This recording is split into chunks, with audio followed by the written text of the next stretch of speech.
குடும்பத்தோட சேர்ந்து விஜய் அவரோட பிறந்த நாளை கொண்டாடி இருக்காரா? த்ரிஷா அவங்கள நினைச்சு ரசிகர்கள் ரொம்ப பயத்துல இருக்காங்களா?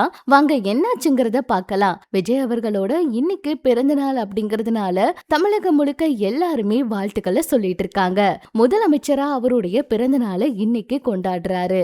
இந்த பிறந்தநாள் விழாவுல நிறைய பிரபலங்கள் கலந்துக்க இருக்கிறதாகவும் தகவல்கள் வெளியாகி இருக்கு. நிறைய பிரபலங்கள் நேர்ல போய் வாழ்த்து சொல்றதாகவும் தகவல்கள் வெளியாகி இருக்கு. குடும்பத்தோட ரொம்ப சந்தோஷமா எப்பவும் அம்மா அப்பா ஆசிர்வாதம் வாங்கி இந்த பிறந்த நாளை கொண்டாடுவார் இல்லையா, அதே போல இந்த முறையும் குடும்பத்தோட பிறந்த நாள் கொண்டாடுவாரு அப்படின்னு சொல்லி எதிர்பார்க்கப்படுது. ஒரு முறை அவர் பிறந்த நாள் சமயத்துல புகைப்படம் எடுத்தது கூட சமூக வலைதளத்துல வெளியாச்சு.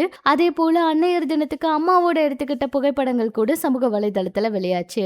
இன்னைக்கு பிறந்த நாள், அதுவும் அவரால் என்ன பார்க்க முடியுமா அப்படின்னு எல்லாம் யோசிச்சுட்டு இருப்பாங்க அவங்களுடைய அம்மா. அவங்களும் அதாவது ரொம்பவே பிஸியா அப்பெல்லாம் நடிப்புல இருந்தாங்க. இப்ப தமிழ்நாட்டோட முதலமைச்சர், அவங்களுக்கு அந்த அளவுக்கு நேரம் இருக்குமா அப்படின்னு எல்லாம் கூட நிறைய விஷயங்கள் சமூக வலைதளங்கள்ல இப்ப எழுதிட்டு இருக்காங்க.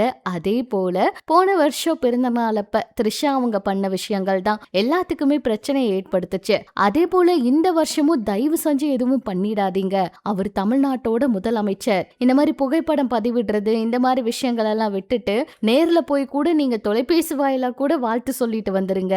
சமூக வலைதளத்துல இப்படியெல்லாம் போட்டு அவரோட பெயரை கெடுக்காதீங்க, தயவு செஞ்சு அமைதியா இருங்க அப்படிங்கிற மாதிரி எல்லாம் கூட நிறைய மீம்ஸ் எல்லாம் பதிவிட்டு இருக்காங்க. த்ரிஷா அவங்க அமைதியா இருந்தாலே போதும், அவங்க குடும்பத்துல பிரச்சனையே வராது. சங்கீதா அவங்களும் மகன் மகளும் கண்டிப்பா சேர்ந்து வாழ்வாங்க.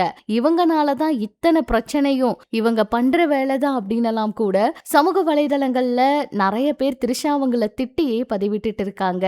இதுக்கு என்ன ஒரு பதில் கொடுக்க போறாங்க, இன்னைக்கு ஏதாவது பிறந்தநாள் வாழ்த்து சொல்லி பதிவிடுவாங்களா அப்படிங்கறத பொறுத்திருந்துதான் பார்க்கணும். அதே போலதான் இன்னைக்கு இந்த பிறந்த நாள்ல பாத்தீங்கன்னா கீர்த்தி சுரேஷ் அவங்கன்னு பிரபலங்கள் நிறைய பேர் விஜய் அவருக்கு வாழ்த்து சொல்ல ரெடி ஆயிட்டாங்களாம். குடும்பத்தோடு சேர்ந்து இந்த பிறந்த நாளை அவர் கொண்டாடி ஏதாவது ஒரு புகைப்படம் வெளியிடுவாரா இன்னைக்கு? அதே போல நிறைய முக்கியமான அறிவிப்புகள், சந்தோஷமான விஷயங்கள் மக்களுக்கு சொல்ல இருக்கிறதாகவும் தகவல்கள் வெளியா இருந்துச்சு. அதுவும் மகளிர் உரிமை தொகை இந்த திட்டம் பத்தி இன்னைக்கு வெளியிட வாய்ப்பு இருக்குன்னு சொல்லியிருந்தாங்க. முக்கியமான நிறைய அறிவிப்புகள் வெளியாகும் எதிர்பார்ப்பு இருந்துச்சு. இவரோட பிறந்த நாள்ல இந்த திட்டங்களை துவக்கி வைப்பாரா இல்ல இது வதந்தி அப்படிங்கறத பொறுத்திருந்துதான் பார்க்கணும். எது எப்படியோ நம்ம சார்பாகவும் தமிழக முதலமைச்சர் அவர்களுக்கு பிறந்தநாள் வாழ்த்துக்களை சொல்லிக்கலாம். இதே போல உங்களோட பிறந்தநாள் வாழ்த்துக்களை மறக்காம கமெண்ட்ஸ்ல சொல்லுங்க. இன்னும் இது போல சினிமா அரசியல் தகவலை தெரிஞ்சுக்க நம்ம சேனல் கூட இணைஞ்சிருங்க.